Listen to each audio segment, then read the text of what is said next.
हमारी संस्कृति, हमारी पहचान।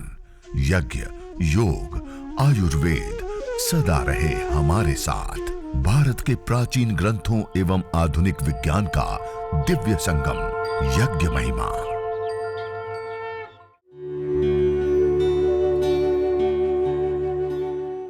भारतीय संस्कृति में यज्ञ, योग एवं आयुर्वेद जैसी अमूल्य विद्याएं हैं, जिसका मूल है वेद।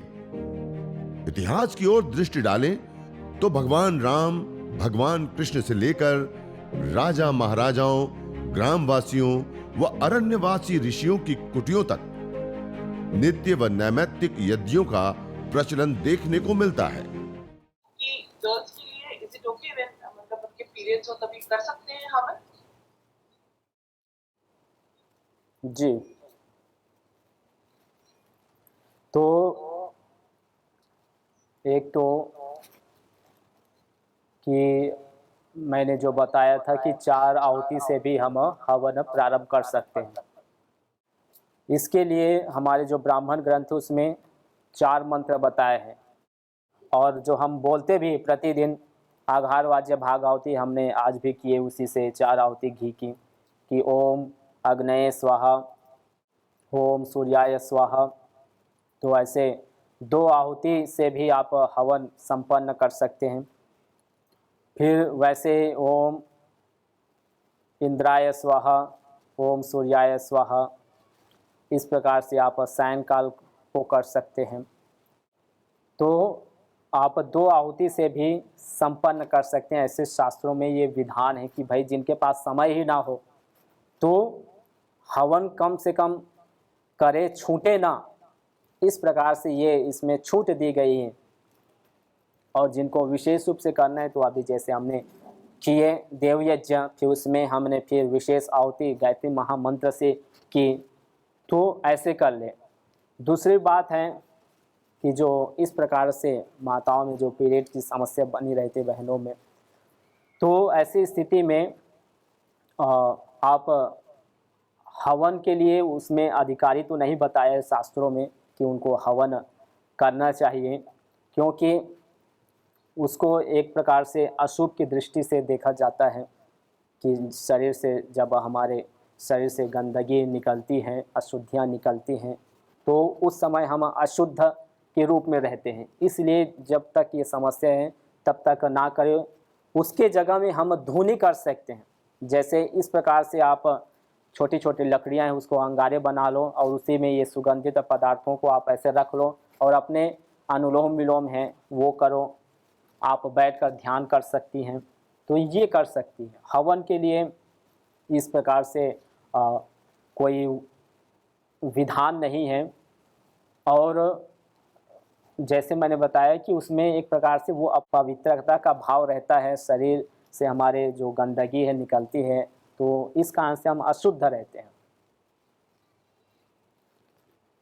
जी, वो आहुति के लिए क्या करना है? ये जो 2 आहुतियां देनी है, जी, तो मतलब क्या प्लेट लेनी है, उसमें क्या डालना है या अब कैसे करना है? मुझे समझ में नहीं आया। जी, जी। तो उसके लिए तो एक आहुति घी की और दूसरी आहुति सामग्री की।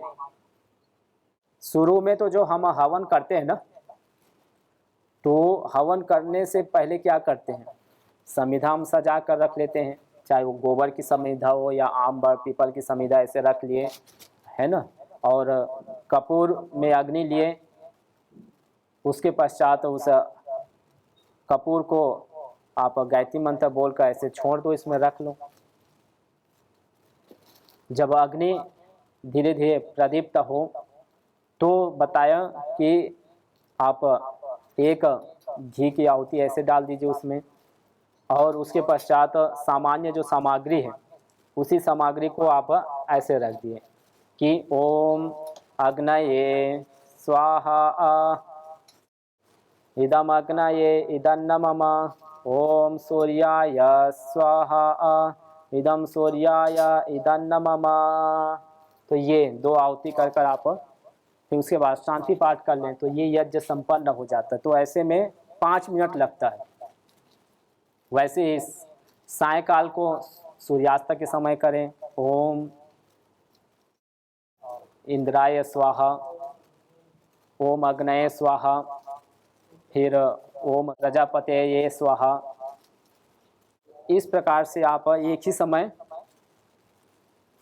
छोटी आहुति से 5 मिनट में आप यज्ञ संपन्न कर सकते हैं। ओम प्रणाम स्वामी जी। प्रणाम जी। आपने स्वामी जी जो अभी बताया कि 5 मिनट की जो विधि बताई है, अग्नि देवता, सूर्य देव का सुबह में और शाम को इंद्र देव का, अग्नि देव का, हर बार हमको ये आचमन मंत्र, अंग स्पर्श मंत्र, दीप प्रज्वलन मंत्र और समिधादान मंत्र, इनका सबका मतलब ये सब विधियां करनी रहती हैं। उसमें इस प्रकार से ऐसा विधान नहीं है, लेकिन मैंने बताया कि ये यज्ञ मंदिर है एक, और उस मंदिर में प्रवेश करने से पहले हम अपने आप को शुद्ध बनाते हैं। तो आचमन तो करना ही चाहिए। आचमन कर लिए, मंत्र ना पता हो तो आप 3 बार ऐसे जलपान कर लो, फिर बाएं हाथ में जल लेकर संपूर्ण शरीर में एक बार छिड़क लो,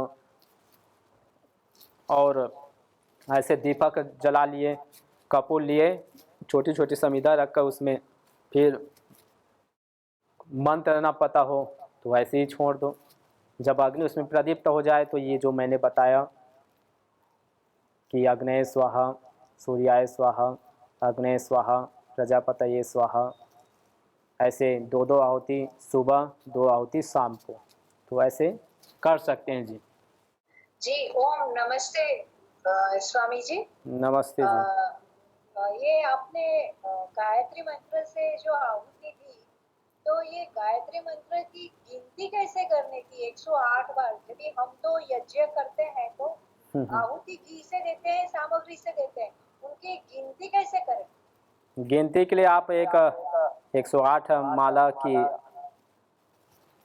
आहुति आप कर सकते हैं। तो आपके पास 108 मन की जो माला है वो अपने पास रख लीजिए, है ना। उसको अपने बाएं हाथ में लेकर ऐसे चलाते रहिए और इधर बोलते हुए आहुति अपने समर्पित करते रहिए।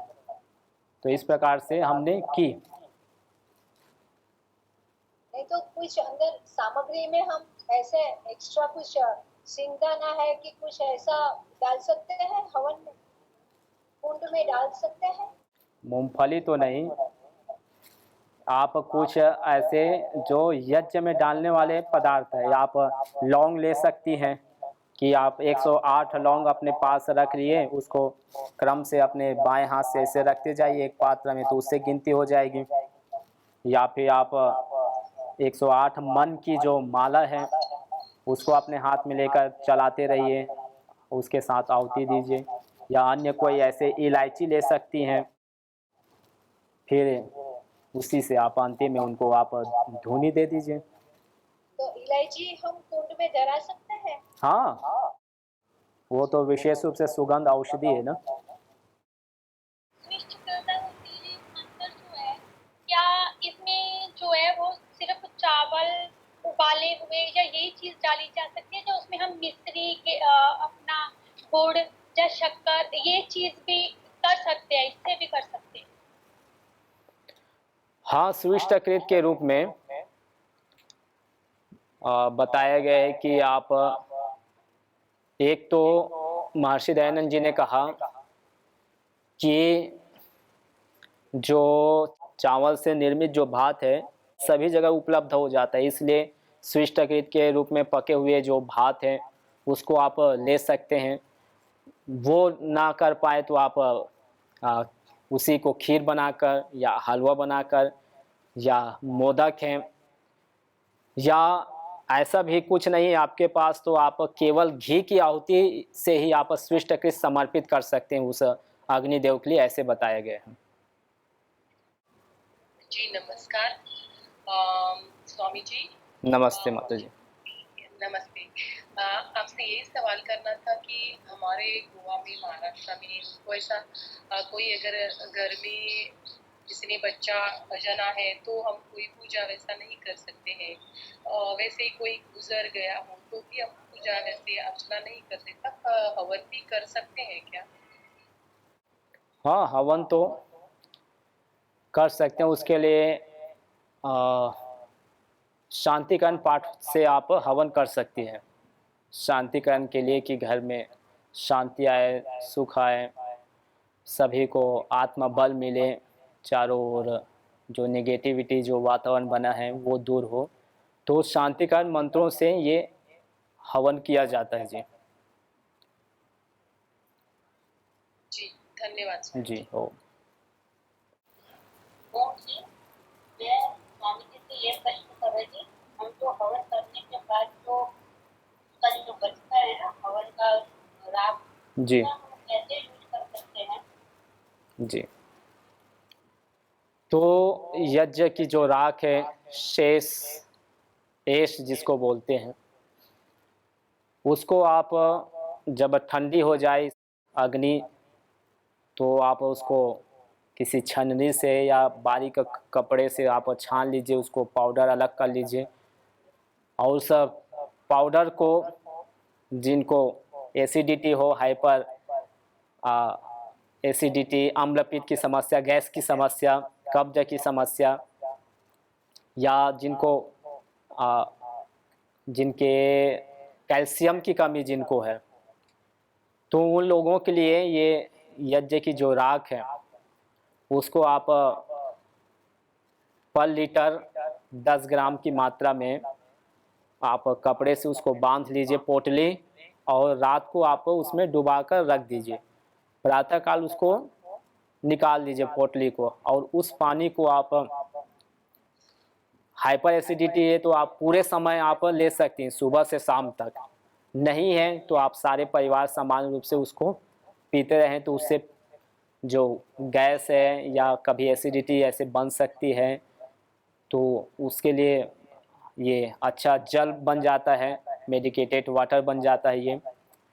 जिनको स्किन की समस्या है, तो जो फिल्टर पाउडर आपने की है, उस पाउडर को कहीं पर भी यदि पैरों में, शरीर में इचिंग होती है, खुजली होती है, सोरायसिस एक्जिमा की समस्या है, या लेप्रोसी की समस्या है, ल्यूकोडर्मा की समस्या है, तो यदि वो सूखी है, गीली नहीं है वो बीमारी, तो सूखी बीमारी में आप उसमें पानी थोड़ा मिलाकर पेस्ट की तरह रख कर, जहाँ पर भी स्वेलिंग हो रही हो, इचिंग है, तो उसमें आप दाग धब्बे कोई भी हो तो आप उसमें लगा कर रख लो आधा एक घंटा, तो उसमें काफ़ी आराम मिलता है। पूरे शरीर में है तो उसको आप पूरे शरीर में धीरे धीरे ऐसे लेपन कर कर रख लीजिए 1 घंटा। तो हमने यहाँ पर पाया कि जिनको, जैसे मैं अभी बता रहा था, सोरायसिस की समस्या थी, हमने उसके पूरे शरीर में भस्म पूरा लेपन किया। उस स्टीम बॉक्स में जैसे स्टीम दिया जाता है, वैसे ही उसी बॉक्स में हमने उनको बिठाकर धूम स्नान कराया, धूम बात दिए, तो उसके जो सोरायसिस रोग था वो पूरा क्योर हो गया। तो ये कर सकते हैं।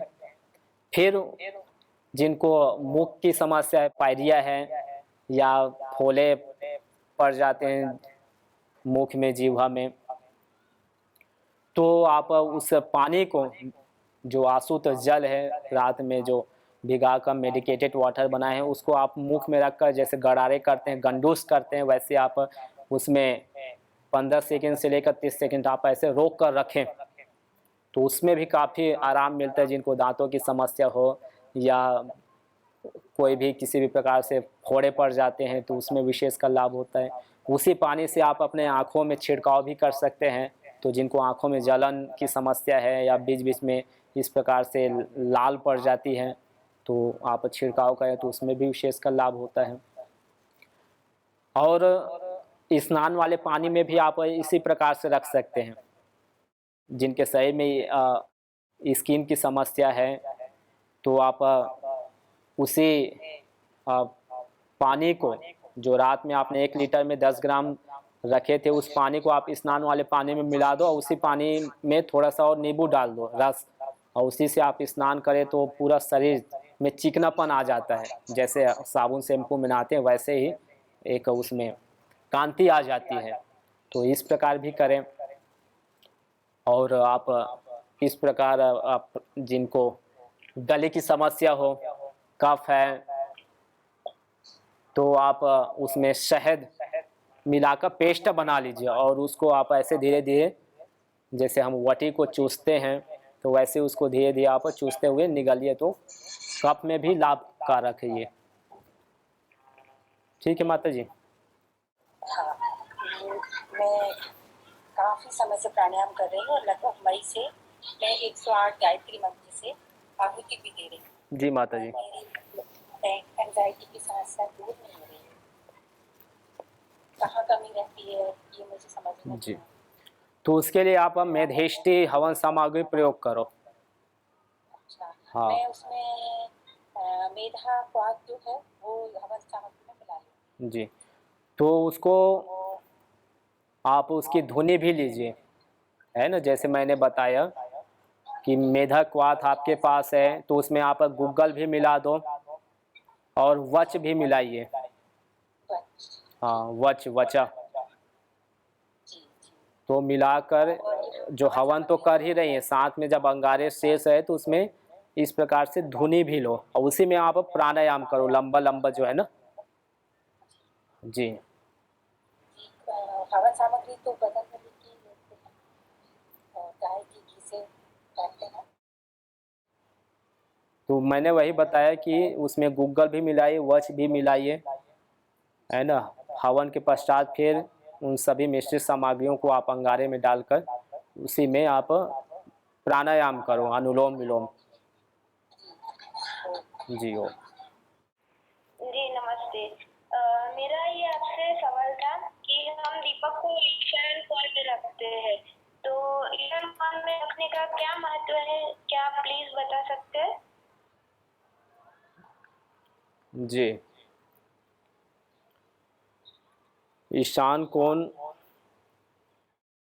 ये दो दिशाओं का मध्य है, एक तो उत्तर दिशा और एक पूर्व दिशा, उसके बीच को हम ईशान कोण बोलते हैं। तो हर जगह शास्त्रों में विधान है, क्योंकि सूर्य इधर से पूर्व से उदय होता है और जो उत्तर दिशा है इसके भी अधिक मान्यता है कि इधर भी पैर रख कर नहीं सोना चाहिए या इधर मुख कर कर शौच आदि नहीं करना चाहिए या पूर्व दिशा में भी मुख कर कर नहीं करना चाहिए। क्यों? क्योंकि इधर से प्रकाश का स्रोत है ये, तो इसीलिए वो प्रकाश के जो स्रोत है इस कारण से उसको उसी कोने में हम रखते हैं। अब इधर जब आते हैं तो ये धीरे धीरे अंधकार की ओर बढ़ता जाता है, ये जो दिशा है दक्षिण और पश्चिम जो है, इसीलिए हम ईशान कोण में रखते हैं। जी, और एक सवाल था कि इनडाइजेशन की प्रॉब्लम हो, तो इनडाइजेशन और उसकी वजह से हेयर फॉल की बहुत ज़्यादा प्रॉब्लम हो, तो हवन कुंड में जो हम धुआं करते हैं उसमें कौन सी सामग्री हम लोग स्पेशली डालें? उसके लिए तो आप एक तो सर्वकल्पक वात है, क्योंकि हमारे जो जितने भी लीवर है या जो जठराग्नि जब मन पड़ जाती है, शांत पड़ जाती है, तो हम जो भी भोजन ग्रहण करते हैं उसका पाचन नहीं हो पाता है, तो आप सर्वकल्पक वात है। और ये गोखरू है, ये अपने किडनियों के लिए, सारे जिनको समस्या होती है मूत्र संबंधी तो उनके लिए भी तो है, साथ में पेट के लिए भी अच्छा है।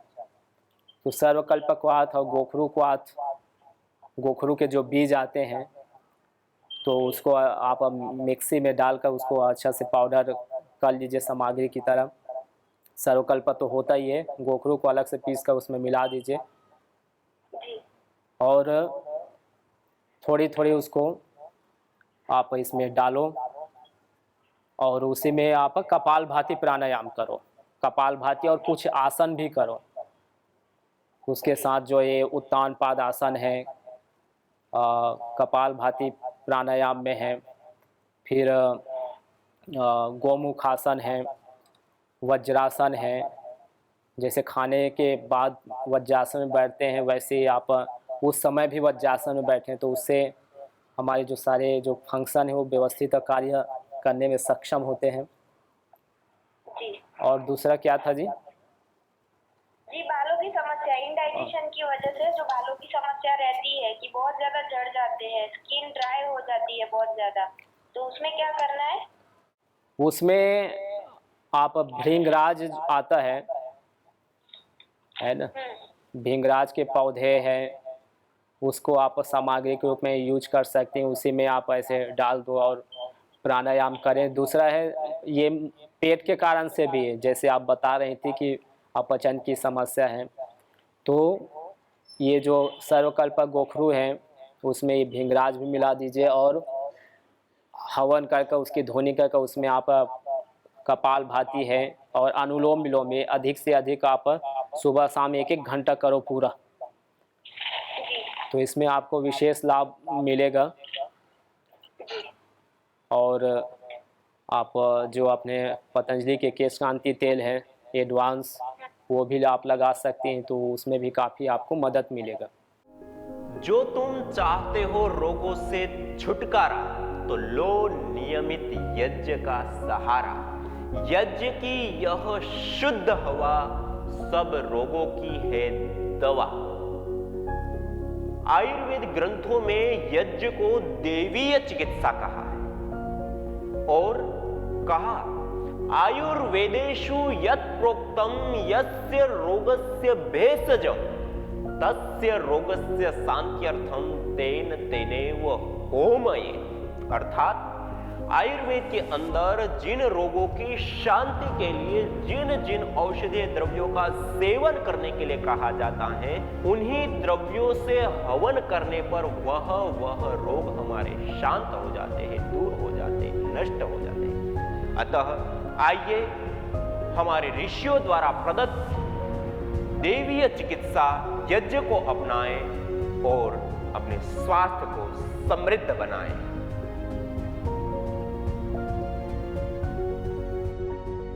मैं डॉक्टर के.एम. गुप्ता, बुड़ार, जिला शहडोल, मध्य प्रदेश से आया हूँ।